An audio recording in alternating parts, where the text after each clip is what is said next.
Cool. Take So- bass off my.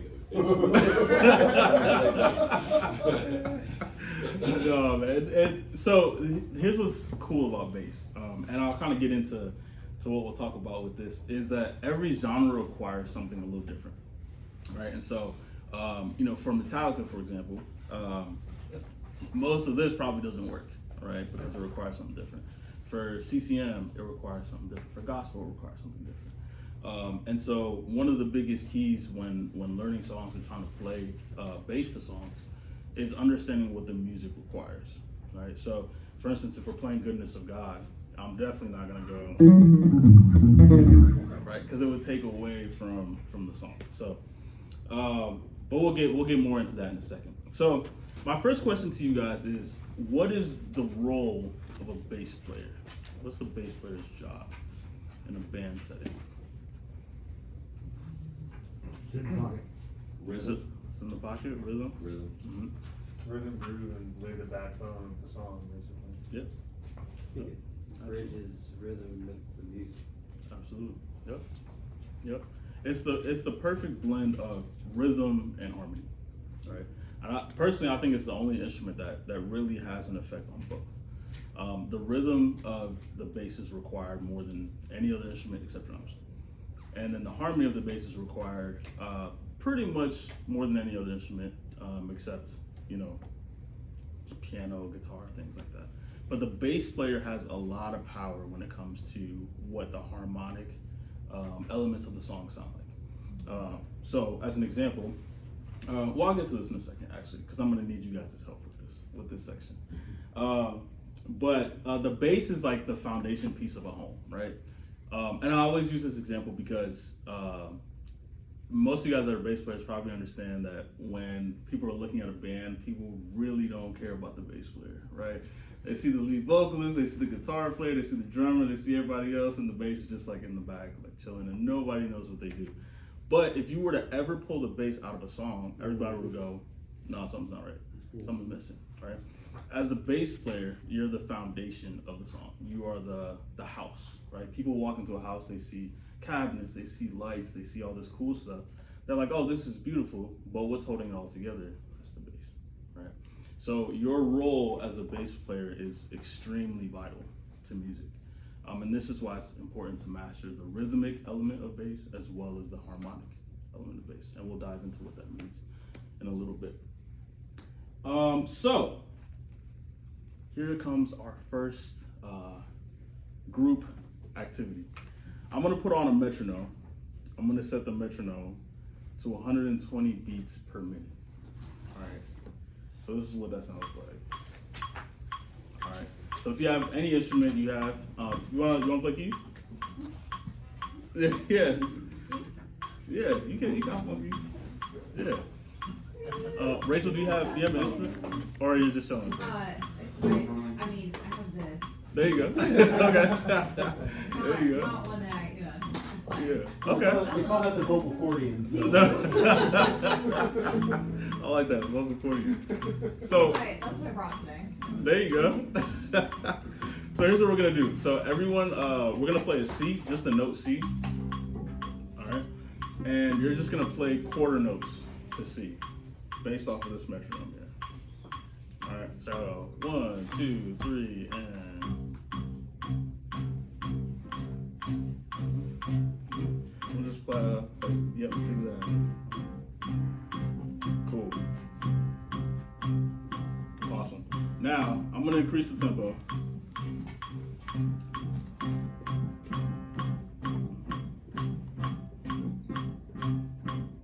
Awesome, cool.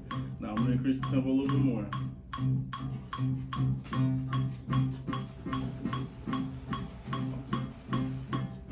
Cool. I'm gonna increase it a little bit more.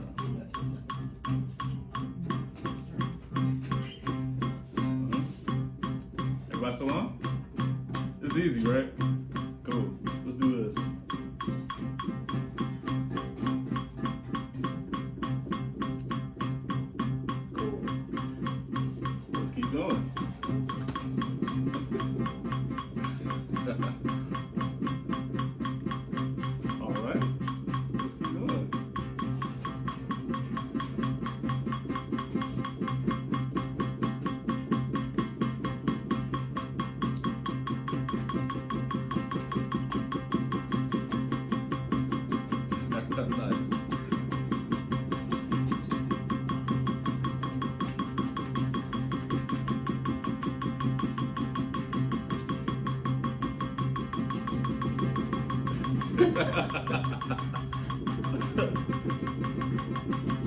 Y'all still hanging in?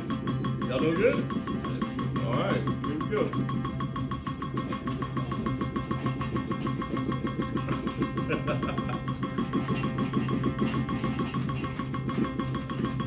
All right, let's keep going. You guys are hanging in.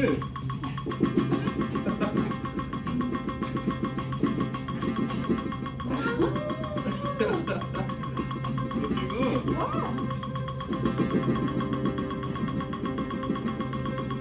Y'all hanging in? Y'all doing it? All right. Yeah, it's fast, isn't it? How fast is it? This right here? 300. This is 500 BPM. Alright.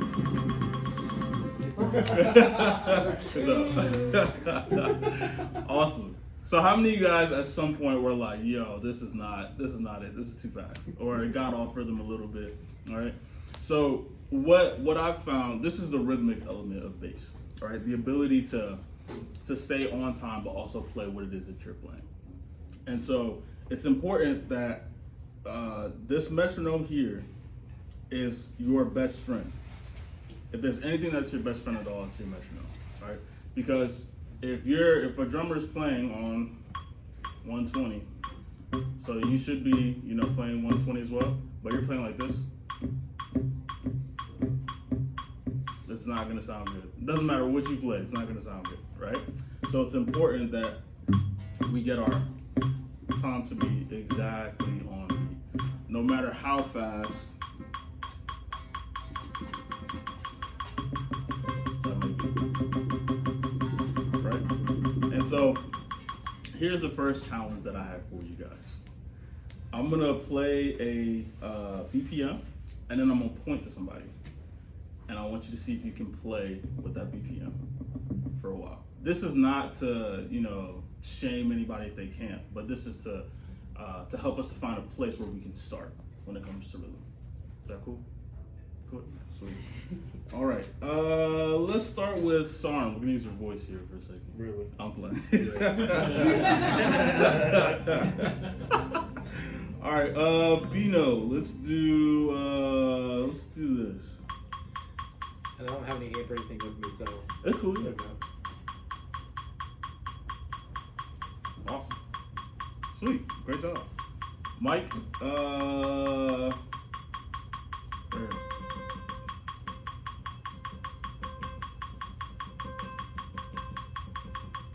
Yeah. I don't have the right pick for this. Yeah, that's good, man. Okay, sweet. Nathan.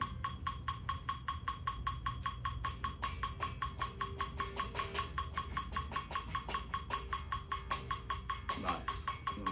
All right, Brad. There you go.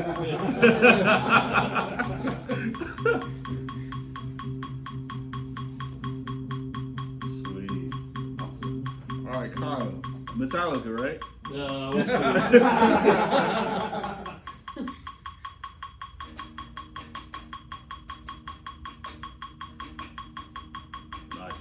Nice. Clint.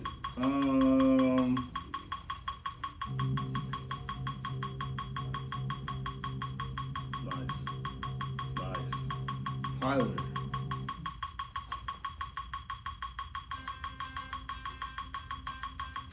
Nice. All right. Tell me your name one more time. What's your name? One more time. My name is Kyung-eun. Kyung. Kyung-eun. Got you. Okay, let's do this.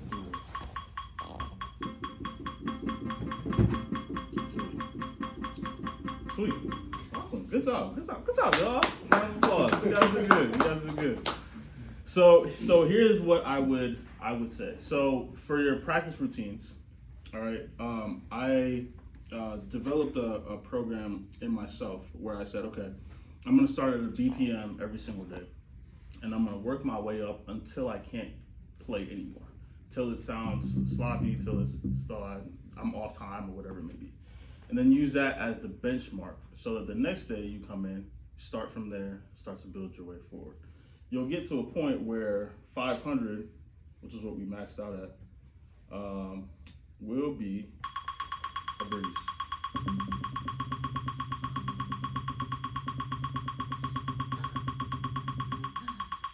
Anybody else do it?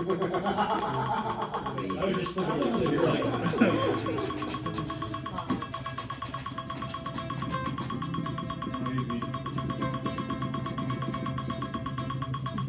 Yeah.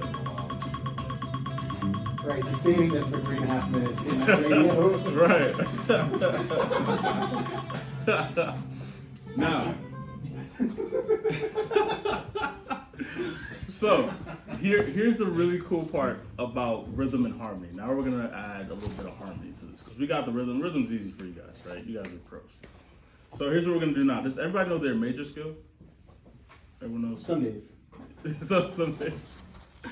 So here's what we're gonna do now. We're gonna do the same BPM exercise, but now we're going to use our major scale as our foundation. So let's start with 110 BPM. So we'll do quarters still, but it'll sound like this. Oh, see. Feeling like eights to me. Oh yeah, it is.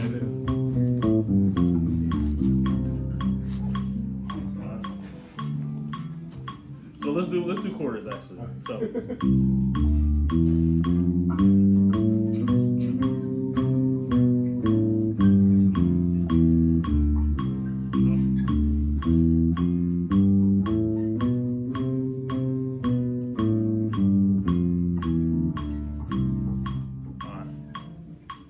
cool. So if you haven't learned your major scale yet, that's okay. We'll use I have like some videos on my YouTube channel teaching that, but we'll just use this as a point of reference for what I'm talking about. So if you have that scale, now you're playing at 110. This is 110. So let's say we were to play at 180. Same format.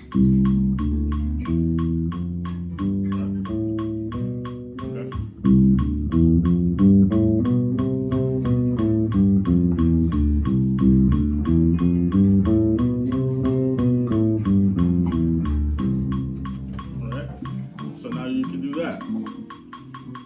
Now you can play it 300.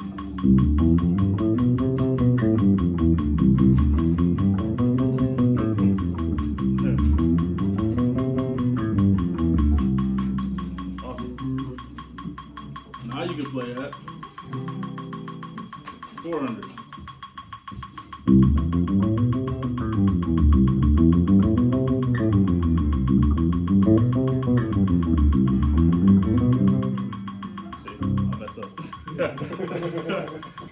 And now you can do 500.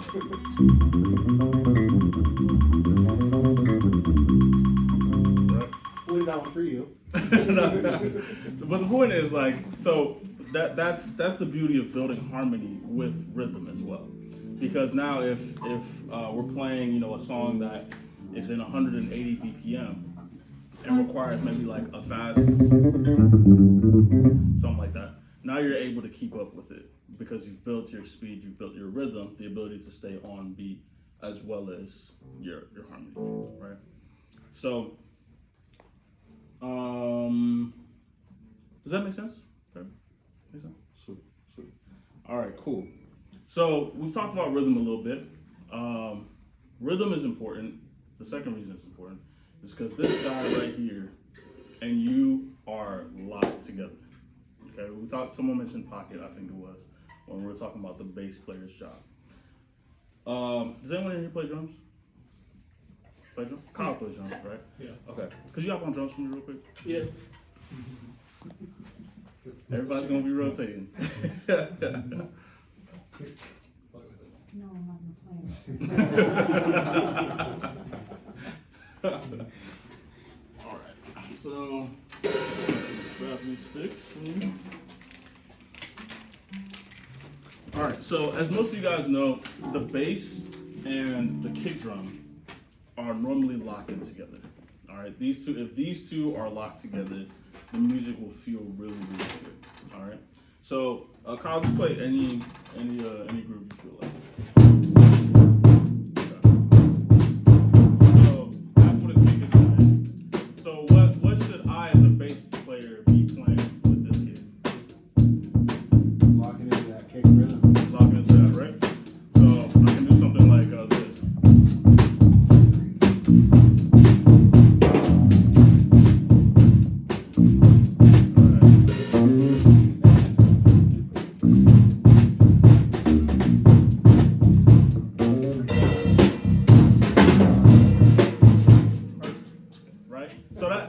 Okay, I instantly saw everybody's head go, right?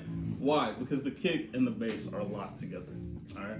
So play another groove for me. Any other grooves you got?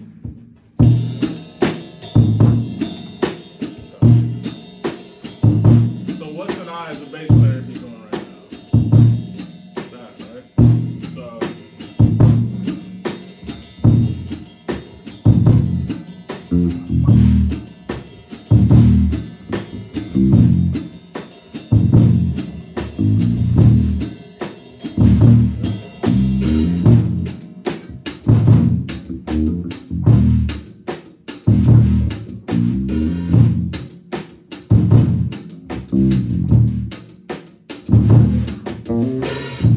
Right? So that's the importance of the bass and kick connection. Now, what's up, man? How's it going? I apologize for being late. It's all good, man. All good. So that's the beauty of that connection. All right. Yeah. So what's your name? My name's Jim. Jim. Okay. Isaac. Nice to meet you. Yeah. What do you play? Instrument? Play guitar and So- occasionally play bass. Nice. Awesome. Jim mainly serves the East Campus. East Campus, gotcha. Okay, sweet. Nice to meet you, man. So that's the beauty of rhythm, right? Locking in with drums and bass as well. All right. Anybody want to give it a shot? Anybody want to? Yeah. All right, Nate, let's go. There you go. It's Colin. You're gonna be our resident drummer today, man. And then I'll switch you on how you can play this.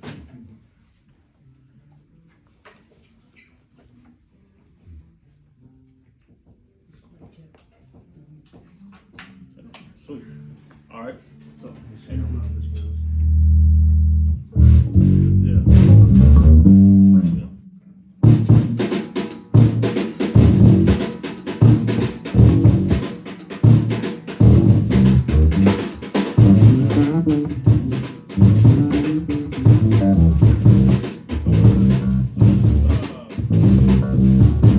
Yeah, so just lock in with the kick for now. It's nice to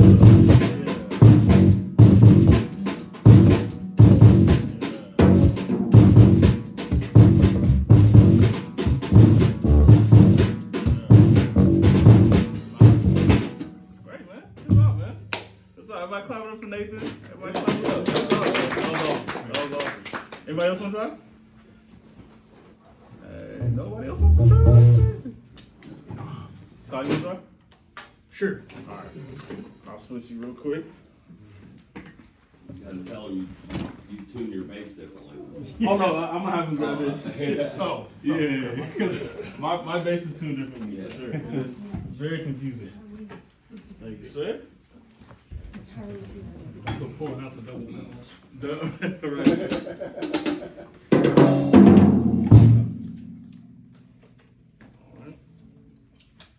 Okay. Let's do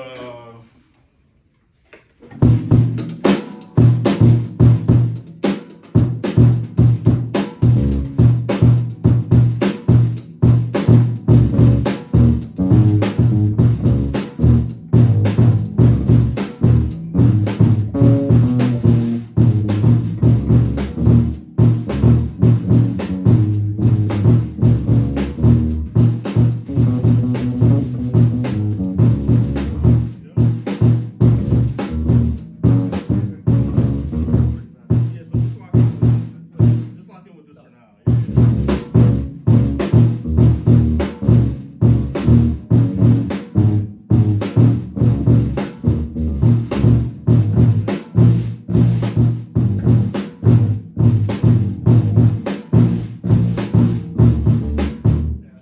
Yeah.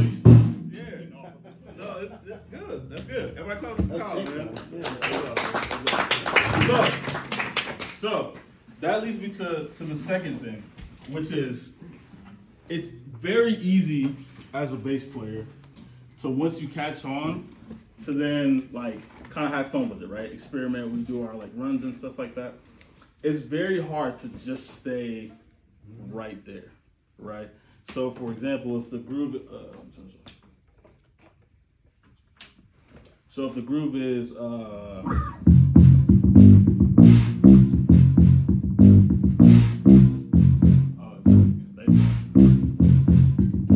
you have to do this for 4 minutes. That's it.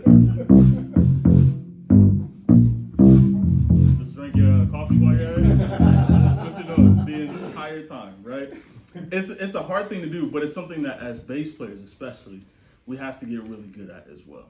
The ability to just say, hey, this is my job on this song, this is all I'm doing, right? This is something that was really hard for me because I'm the type of guy, I love that stuff. But sometimes that's not what the music requires, right? Kind of like we talked about earlier. So, does that make sense? Sweet, awesome. Too much sense. Hey, you guys sounded good. Thank you guys for covering it and volunteering. Appreciate you guys. Okay, so that's the rhythmic element of bass. So now we're gonna move on to the harmonic element of bass. And honestly, this is the fun part for me. So let's say we're playing, can you play Goodness of God? Oh, yeah, okay, the chords, okay. Let's do, You can look it up. I can get it too. oh no, it's all good. Let's do, okay, let's do this. Let's do, okay, play a C for me. And then play an F. Yep, and then go back. Yep, and then up. Yep. Awesome. Yeah. Okay, so we're gonna talk about harmony a little bit. So let's use this BPM here. So, oh, let's do this. So we're gonna see. Yeah, awesome. So as the bass player, our root note here is C and F, right? So we'll do C, and then we'll go F. All right. Already the music sounds good, right? This is really cool. Now there's a concept called substitutions. How many of you guys know what substitutions means? Top, okay, Brad. So what substitutions mean is I'm gonna play a different note in my bass. That's gonna change the harmonic structure of what we're playing right now. Okay, so she's gonna play the same chords, C and F. I'm gonna change my notes. So we're gonna start with C and F first. So C, F. Now I'm gonna go to E here. Now A. Oh no, you still play that C and F. Yeah. Yep. Cool. Yep. Yep. And then F. So she's still there. I'm going E. And I'm going A. Going G. F. Back to C. I'm gonna go to the D here. I'm gonna go to the E here. I'm gonna go to the F. I'm gonna go to the A. Back to the F. To the E. To A. Back to C. Right. Thanks so much. That was great. That was Are you great. doing the math, or are you doing are you just doing what you think it's gonna sound good? Yeah, so because I've done this for a while, like I just kind of know what works. But the concept is every chord has, for instance, F, for example, has F, A, and C in the chord. So under normal circumstances, you could use F, A, or C as the root note on bass that would work with that key F, that chord F.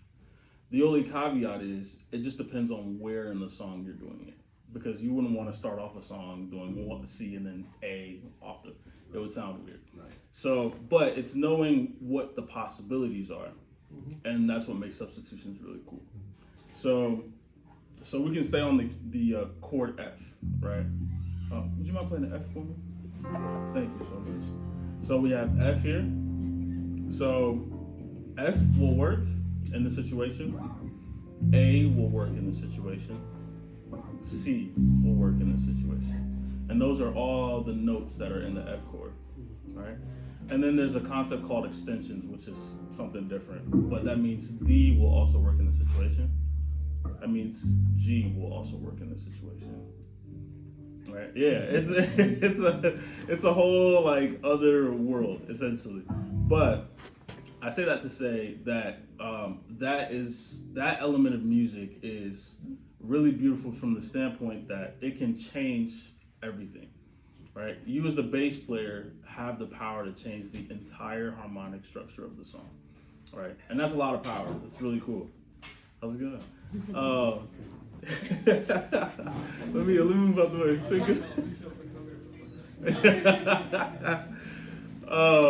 So as a bass player, you have a lot of power, all right, in the song. So Mike, go ahead and play a G, and then a C, and then a D, and then G. So.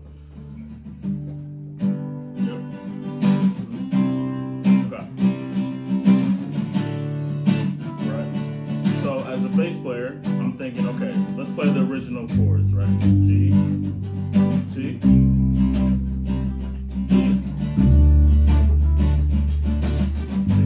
All right, and that works. It sounds great.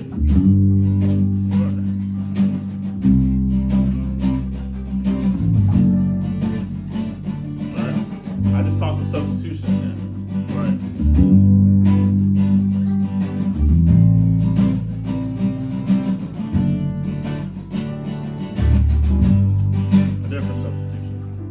So now the music doesn't just sound G, C, D. Now it sounds a little bit more fluid, right?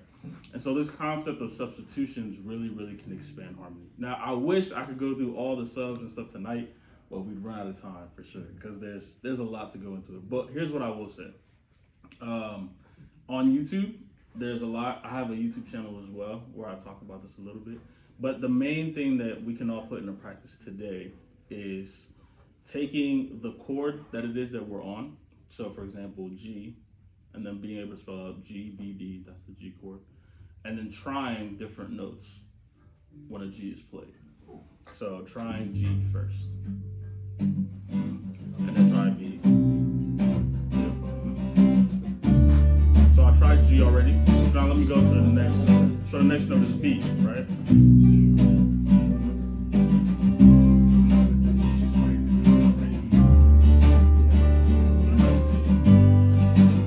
Note is D, right? Oh no, keep playing the G. No. Yeah.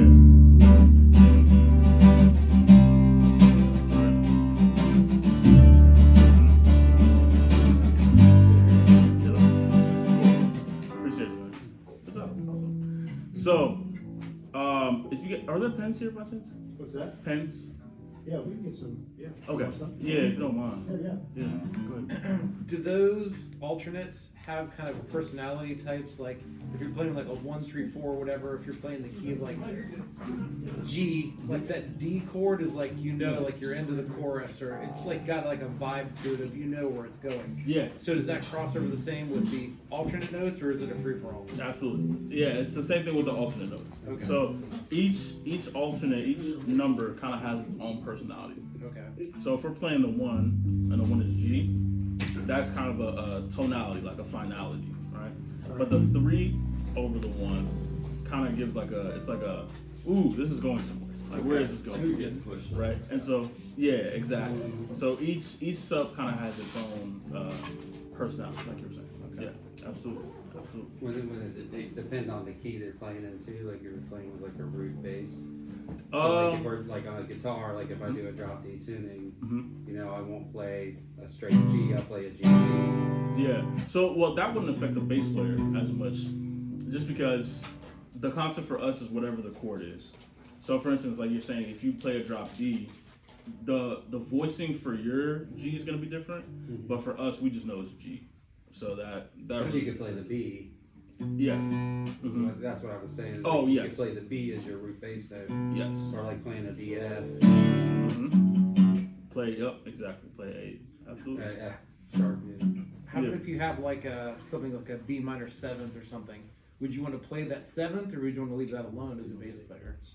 So that ultimately, honestly, is up to preference. Personally, I wouldn't play any sevenths unless it's a dominant seven. Okay. All right. So like in C, the dominant seven is B flat. Okay. So let's play. Could you play C and then F and then G and then back to C? Yep. So keep doing. Yeah. So let's do this. Let's do. You guys want pin? So we'll do C. Yep. Awesome. G. That's C. So here's the seventh extension. I could go. Okay. Oh no. Yeah. Yeah. Yep. So let's see. Yep. Yep. Yep. G. Yep. C. Yep. So that extension.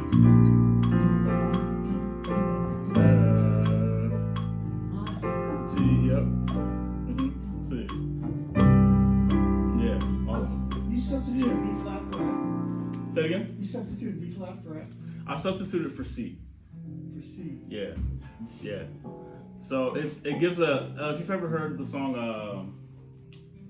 there's like I think there's like a Beatles song or an Elton John song that does that. It's like a That's the Beatles song. is it a, yeah I can't remember the name Might of be an it. Elton John song. No, yeah. It's like a super popular like substitution that they do. But essentially the concept is like that has its own personality because that wants to lead you somewhere else, right? So if you play Mike plays G for me real quick, and then C, and Are you D or D, what? D, yeah, and that's G, right? So I know right now G has G, B, and D in it, right? Like we talked about earlier, but that seventh is F. Right? So now I can play F. Right? Over the same progression. Right.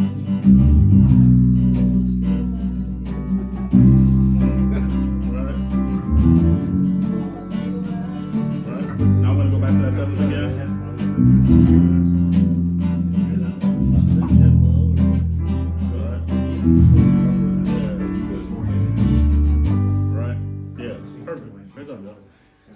So you can use those substitutions. It's just a matter of trial and error. Okay. So for some songs they work really, really well, but for some songs it'll be like, yikes, I probably shouldn't do that. So that's the biggest thing. I would use the dominant sevens, but probably not the major sevens. Okay. For those, So when you're thinking about it in your head, like, how are you thinking about it? Are you thinking about it in terms of like patterns on the fretboard? I mean, I know you play different instruments, but yeah, what's going on inside of your head to think like, this is how I yeah. analyze? Okay, yeah. So I usually take it in chord structures, and I think playing keys helped me to do this a lot. But so, for example, for playing G, C, and D, I know the chord name is the notes are G, B, and D, and then for C it's C, E, G, and then for D it's D, F sharp, A. You just have those memorized in your head. Exactly. Yeah. But you can use a pattern. You can use a trick on bass. And if you know the number, does everyone know the number system? Everybody, kind of. Okay, cool. So I'll use numbers. Yeah. I'll use numbers to make it a little bit easier. So You want to give just like a quick recap of the number system so we're all on the same page? okay, sure. That Yeah. would be good. Yeah. Good idea. It's a really good So- thing to know. Yeah. Yeah. Oh yes. The number system. I was gonna talk about this at the end, but let me use this opportunity. No. I'm glad you brought it up. The number system, especially on bass, is crucial to know. It's one of the most important things to know because it transcends any key that you're in. A one is always a one. So a one is the first note in your scale, whatever key you're in. So if we're in the key of G, G is one. And then we're gonna follow the major scale to number every other note. So G is 1, A is 2, B is 3, C is 4, D is 5, E is 6, and then F sharp is 7, and then we come back to G, which is 1 again. So there's really only 7 numbers in the number scale. So the thing about each chord is each chord has a different number in the scale attached to it. So if G is 1, G, B, and D are 1, 3, and 5. All right. So 1, 3, and 5, and then the fourth chord is C, right? So C is going to be C, E, G, or 4, 6, 1. And then the fifth note in the scale is D, so that's the D chord. So we're going to use 5, 7, 2 to outline that. And then we're back to 1, 1, 3, 5. So if this is a little confusing, Do we look confused? Yeah, there'll be some videos and stuff that I can send out. Were to you just you guys. doing the chords, like you were saying the 1, 3, The different numbers that's used on the third chords reverts back to the first chord you played? Different numbers See, on. The that numbers. was what I'm gonna say. yeah, you're Yeah. using numbers, On the D. saying 1, 3, 5, and then when you change it 1, 3, 5. Yeah, it wasn't 1, 3, 5 again on the C, you went with 3 different numbers. Is that because you're reverting back to the G? Yes. Okay. So I'm keeping everything in the key of G. Okay. Yeah. But essentially, it's a 1, 3, 5 for every. So G's the one, the whole song, and everything else. It's You just think of that other. exactly. Yeah. Not when you switch to C. C is not a 1, and then you go from there. Yeah. Exactly. So what is it, 1, 3, so- 5, what is this one? Because C is the 4 in the G major scale. So G, A, B, C. But C It's won't. also- C has a 1 and a 5, or a 4 and a 5. Yeah. He's also memorizing the notes in a chord. Yeah.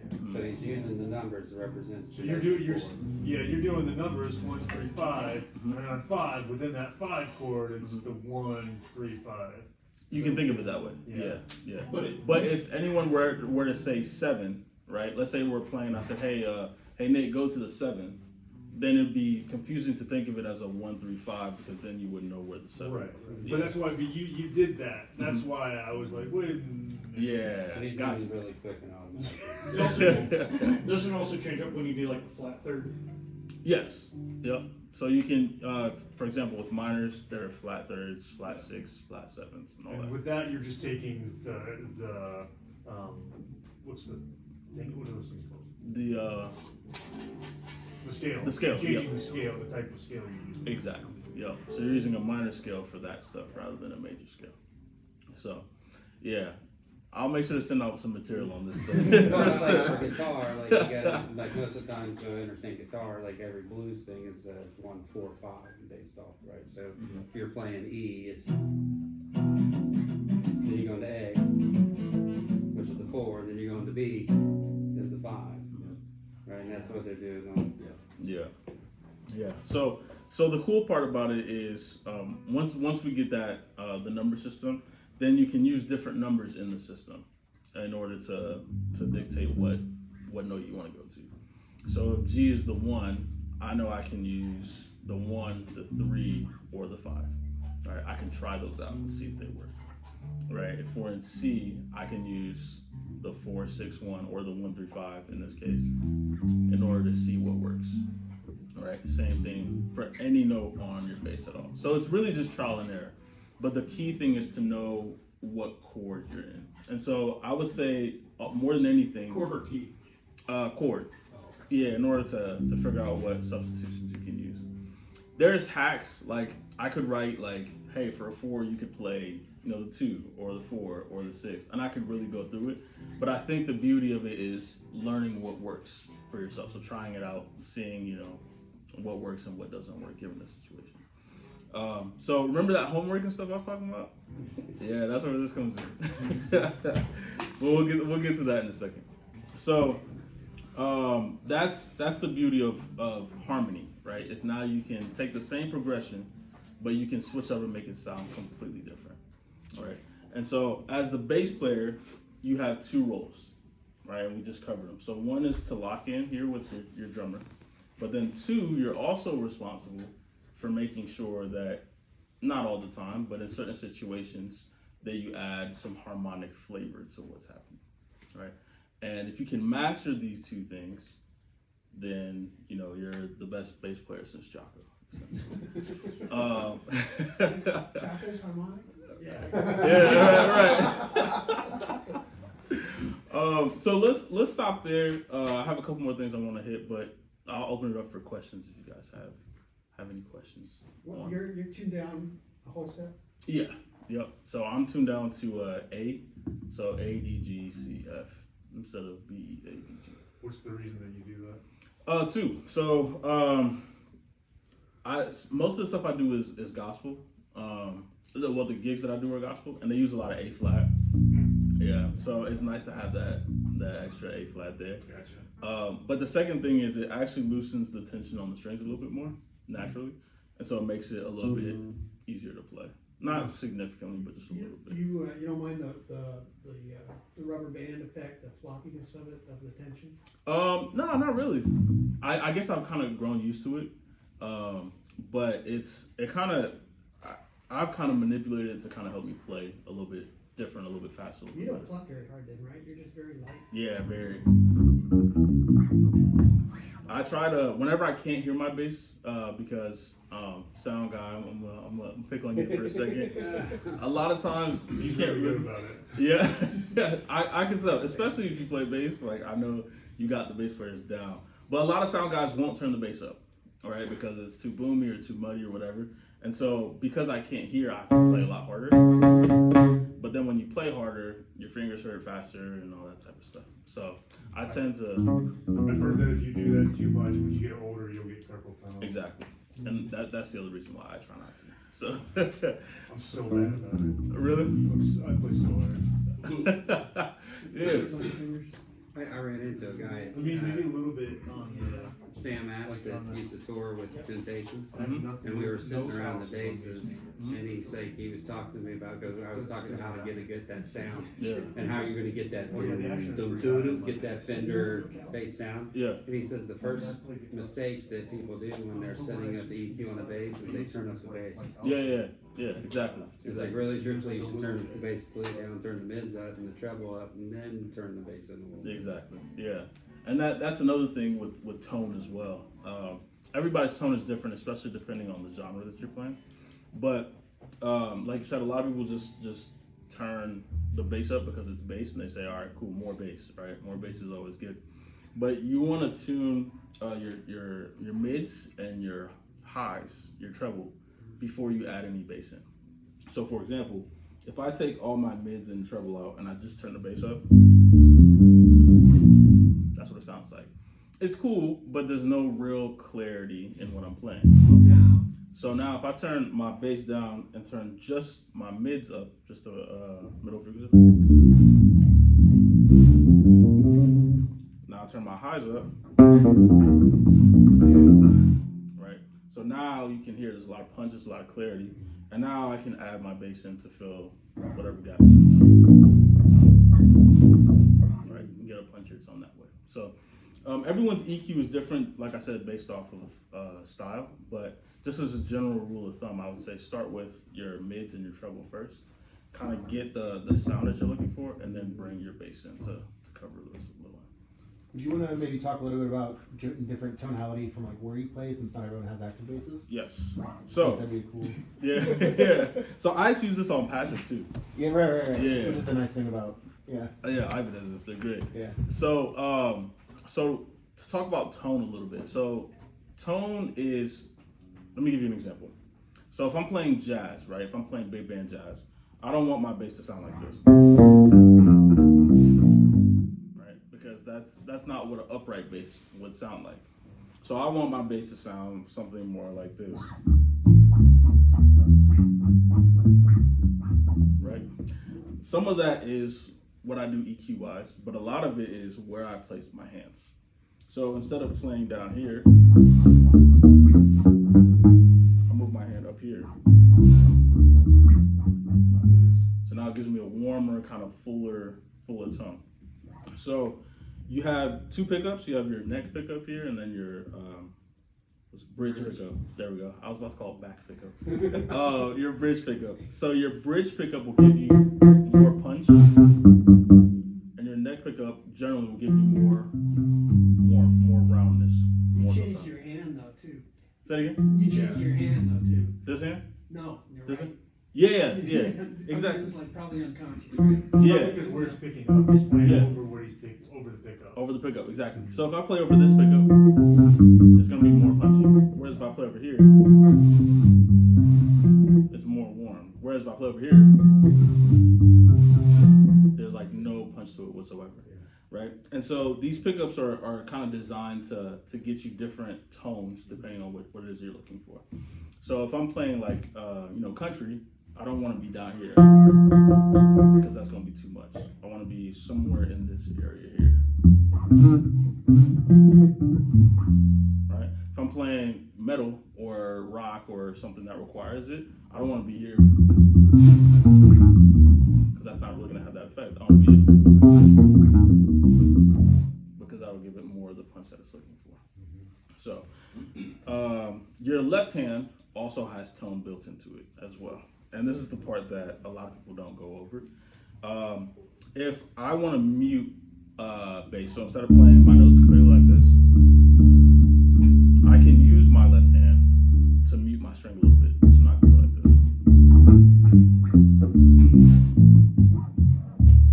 Right?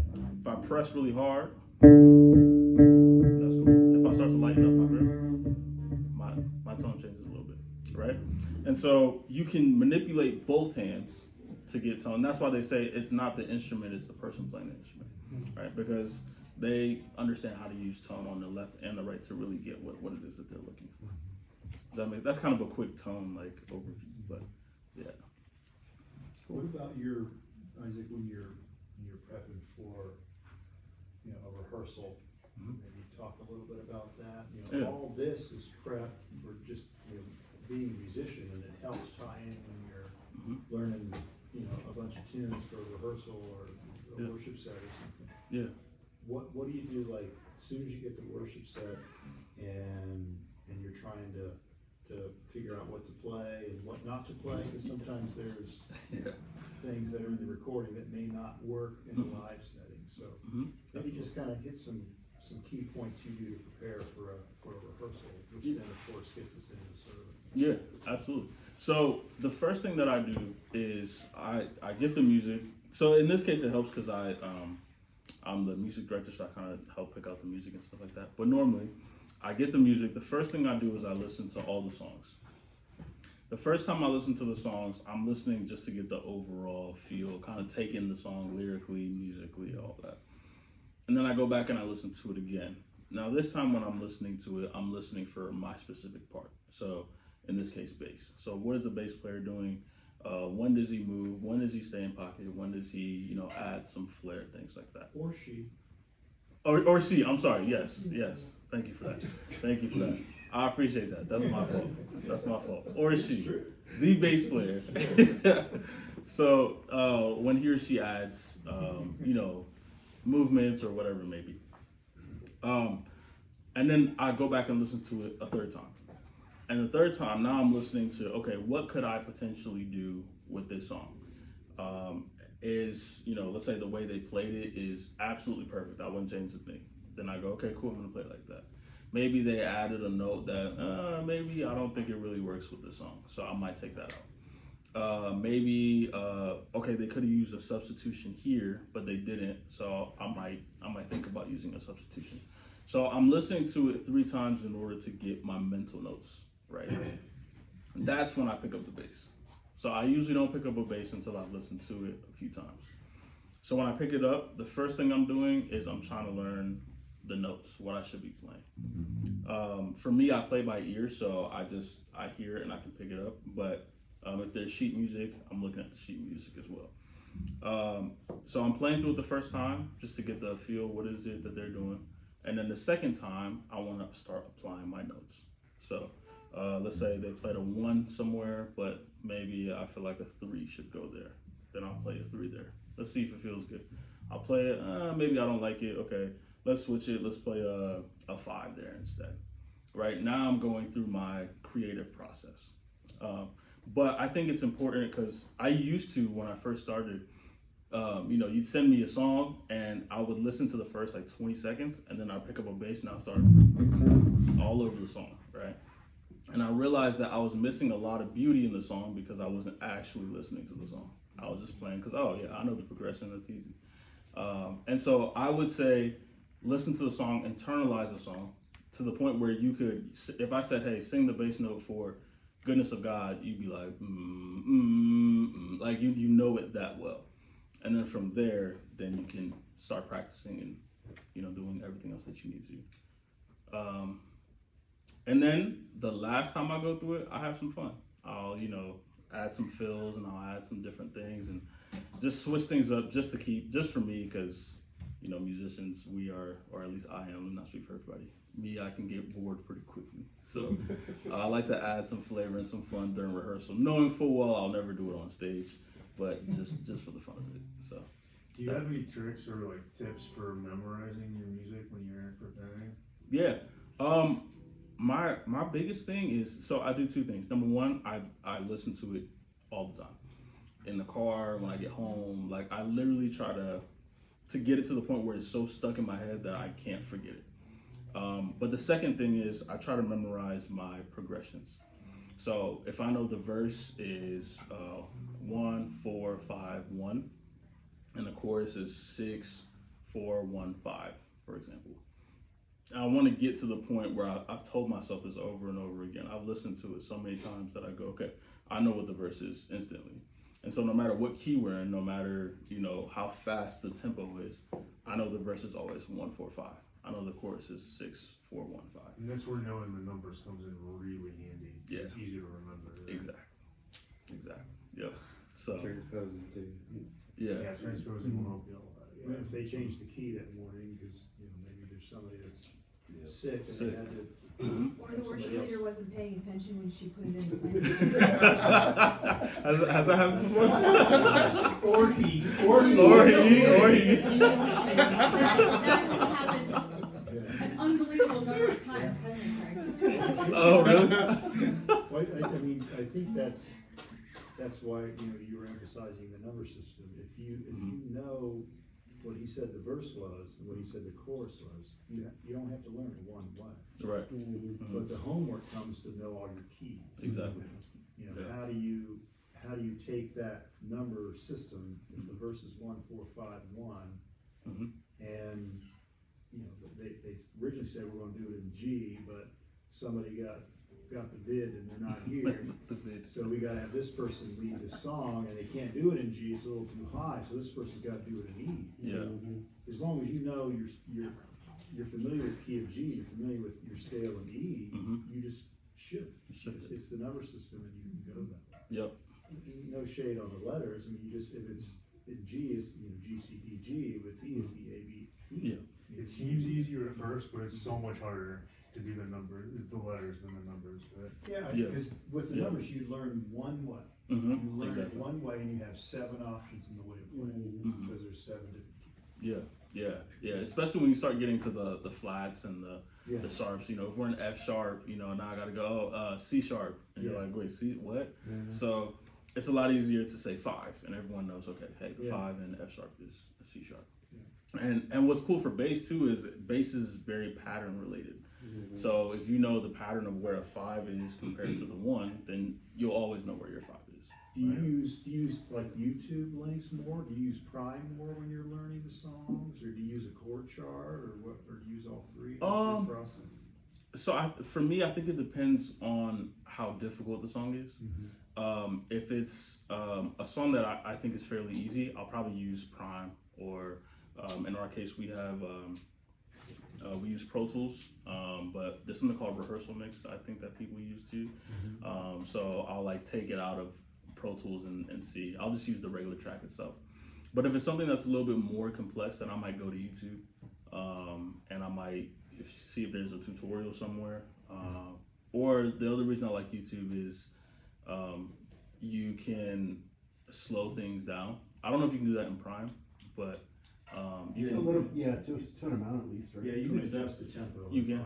Okay, cool. And you can isolate the bass part, just hear that. Okay, perfect. So so in that case, softwares like that are things that I would use. If someone did something and I'm like, I don't really understand what that was, I might slow it down, just listen to that section, try to get that section down, and then continue on with the song. So Elise talked about software called the Amazing Slower Downer. I didn't even know that was a name. That's an excellent name though. I love the name. The Amazing Slower Downer. But like with that, so she can slow any part of any video that's out there, any song that's out there, she can slow it down and really kind of listen to what's happening. So softwares like that are things that I would use primarily. It doesn't change the pitch when it slows down. It will. I don't know about the Amazing Slow. I don't think the Amazing Slower Downer does, Yeah, but it doesn't. Yeah. YouTube doesn't. YouTube doesn't. adjust it for you. Yeah. It does something kind of like digital. It gets kind of Yeah. weird Okay. digital I was artifacts. gonna say, I don't know how that, but Yeah. Then there's something out there that'll change the key. Music speed changer.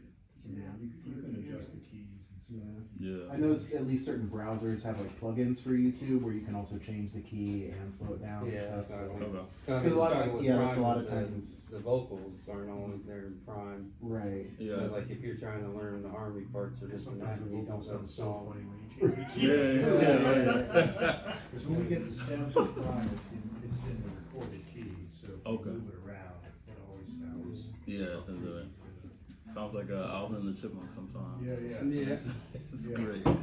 When you prep, do you change the, do you think about changing like, according to what kind of pieces you're gonna be playing against? Like, a lot of times we're doing cover stuff, or at least we're trying to make it sound like what we've heard. Yeah.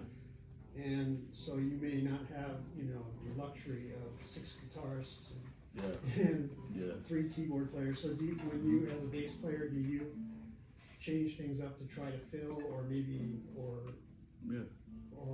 go the opposite direction, let it be open? I don't know. Yeah. I think for me, my approach is depending on how many instruments are there.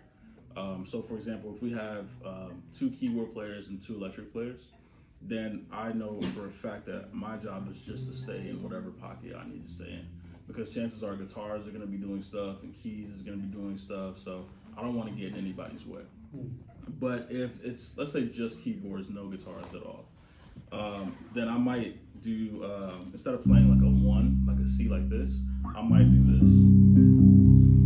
And that will take up a little bit more room, it'll fill it out a little bit more. So that's just a trick for What did you me. play? So I did C, G, and C. Yeah. So it's like 1 5 1s. Your bass chord. Just a power Yeah. chord, right? Yeah, just power chord. Yeah. Yep, exactly. Yeah, so I might do power chords just to take up a little bit more room to fill it out a little bit more. Especially like you said, if there was a song that had 6 guitars and let's say the tracks don't have it, then you'll want to do a little bit more, not skill wise, but just a little bit more in terms of what you're playing. Do you play bass chords very often? Not often. No, I do every now and again just to switch it up because like I said, I get bored. But but chances are I'll usually play, if it is a chord, it's a power chord. Yeah. The only other time I might play this if I'm transitioning to something. So if I'm going from the 1 and I want to go to the 4, so C to F, I might go something like that. Yeah. So just to switch it up a little bit. I don't think I've ever heard that on bass before. Oh, really? No, I've heard it on guitar. Yeah. Oh man, there's Victor Wooten is really good at this stuff. Who else is really good? Marcus Miller. Marcus Miller Miller, and yeah. stuff. Yeah, they're really good at just adding chords, not everywhere, but right where it's supposed to be. And you're like, yeah, okay, I see what you did there. So yeah. Do you ever put the third on the top? You know how or maybe it's the third on the bottom, and you get that widespread. Oh, like yeah. There. Like there, yeah. Yep. So I tend to do this like maybe if I'm ending a song and I want more finality to it, then I might go just it's spread out a little bit more. It takes a little bit more space. and what was the last one you hit? So this is gonna be a C on the E string. It's D for me, but Give us a number. Give us a number. you know those? Okay, so it's the 1. And then we're gonna play the 3 on the G string. So that's gonna be a half step up from where you played that on the last string. Yeah. That sounds cool when you slide them up and down. Yeah. Yeah. And you can play a full chord if you wanted to. You could play a C, G, and E. The G would be like a whole step down on the A string. But that's a whole concept about chords. You can play like a bunch of different chords on here too, which I have a couple YouTube videos on, so I'll share that with you guys. But I have another question. yeah. So, talking about like where you're playing on your neck, whether you're playing up here or down here, how do you have any kind of guidance of how you like to form that? Because I've heard that like starting out higher and then going lower is like at like the bridge or something like that. Is that something that you like always do or ever do or? Yeah, it's gonna be a cliche answer, but it depends on the song as well. Oftentimes I'll start higher if the bass doesn't come in at first. Okay. So let's say we did an intro, everybody was in together, and then it just drops to, let's say, guitar, keys, and worship leader. And then maybe the bass player has a line. I'll probably do that up here. And then when everybody comes back in, then I'm right back here. Okay. So I tend to come up to the top when it's just me or whether it's a soft moment. Yeah. And then when everybody's in, I definitely want that low end in there. Yeah. So I'm gonna come right back. I tried that and I was like, all right, I'm gonna play up here the first 3/4 of the song, and then the bridge I'll drop it. And it sounds cool when you do that. It gives it more power. But I was like, man, I miss like the good low sound during the whole song. But absolutely. The other thing is sometimes when you're up here, you may clash with the guitar player. Yeah. Because there a lot of times their frequency range is in this area, and so you may clash a little bit. And so, like you said, you miss that low end because you're the only one who does it. So, so that's kind of my philosophy behind it. All right, last one. Oh, any suggestions playing with a cello, which I've done several times? ooh. Don't say that's not one of your 23. It's actually not. Ironically, yeah, I know.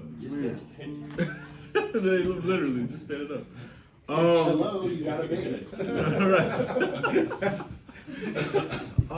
of the greatest. So what are you internally thinking about trying not to clash? Is that why you reacted like that? No, what the cello thing? Yeah.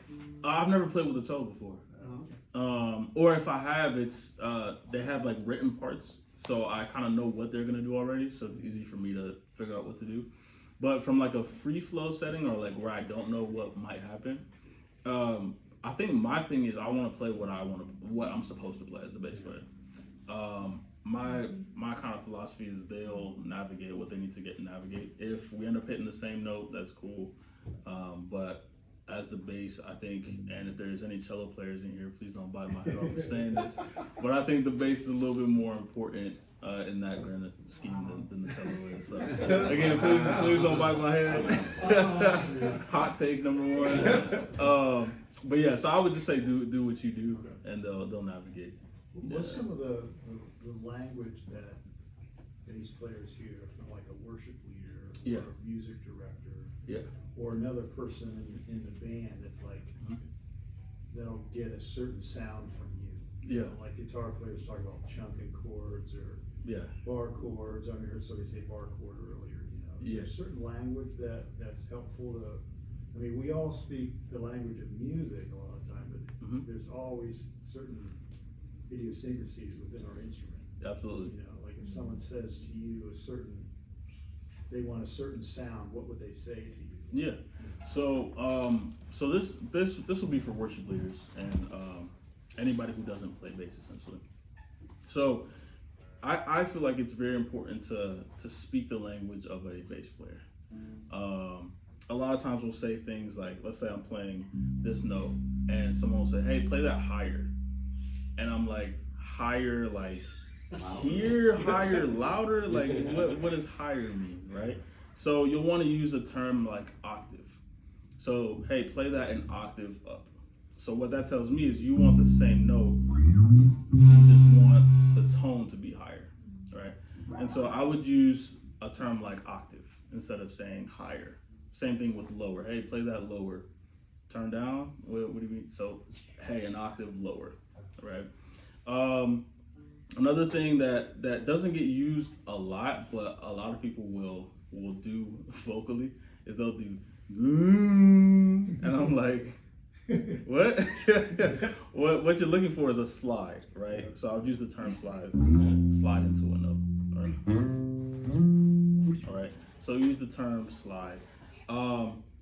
If depending on your musician, whether they speak number language or note language, if you're looking for a certain note, go ahead and, as much as you can, give them the number that it is that you're looking for, or the note that you're looking for. For musicians who play by ear, if you sing a note, we'll probably catch the note.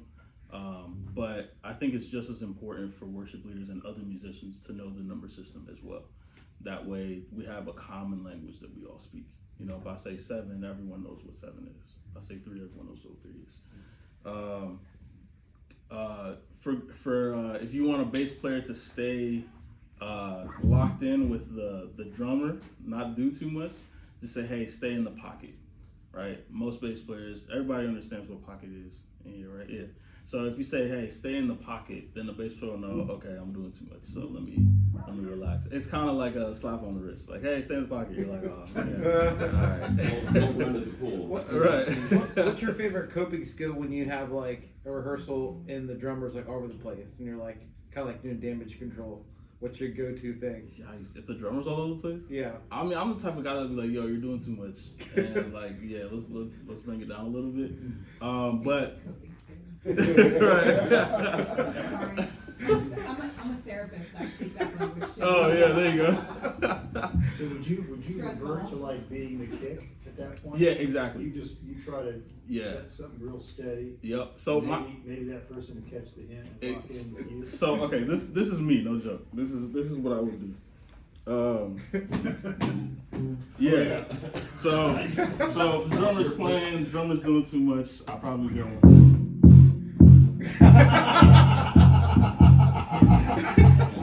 Yeah, with me. So you said octave, slide, that kind of stuff.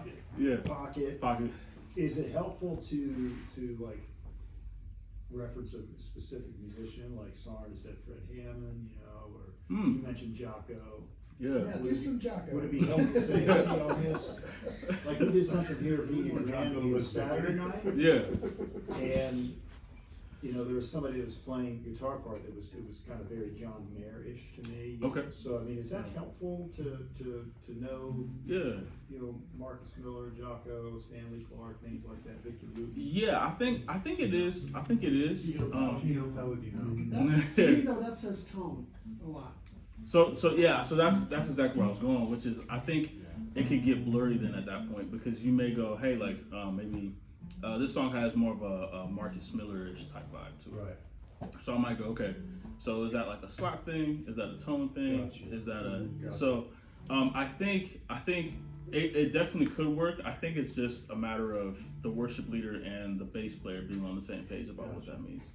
So you could use that and say, hey, like I think the tone is more Marcus Miller's. Okay. Then I might go, okay, cool. So I know I got to turn my trebles up. I got to turn So my you say that specifically. Yeah. Instead of real general Marcus Miller, which he's all over the place. Yeah, right. Yeah. Yeah, his tone, or like maybe his feel. Like you might use somebody, you might hear somebody say, "Hey, this is a Jocko feel to it. It has a Jocko feel to Gotcha. it." Okay. So then you might go, Yeah. right? Because okay, that's Jocko. So That's worship. yeah, right. Bass player worship. That's helpful. That's really helpful. No, we're down there. Absolutely. Yeah, that's really helpful. Yeah. You were talking up top about setting the metronome, playing, just trying to lock in with that rhythm. Mm-hmm. Do you have any other sort of go-to when you're not prepping for like specific sets or whatever? Yeah. Like go-to practice stuff you do consistently, or go-to warm-ups? Yes. That sort of stuff. What do you do for that? Absolutely. So I have a warm-up routine that I invented. I probably didn't invent it, but I like to say I invented it just because I didn't see it anywhere else. Rediscover. Rediscover it. There we go. So I will so there's a concept called dexterity, which I think is really, really important for bass players. And it's the ability to use all your fingers independently. And so, let's say you're doing something like, if you use one finger, or you can only use two fingers, that might be a little too much. So knowing how to use all your fingers is very important. So a lot of times I'll do a lot of dexterity warm-ups. And this is also on my YouTube channel, which I'll link. I'll share with you guys as well. But I might do something like, I have each finger on a fret, and I'll just go down the fretboard. But the idea is not to do this, right? Because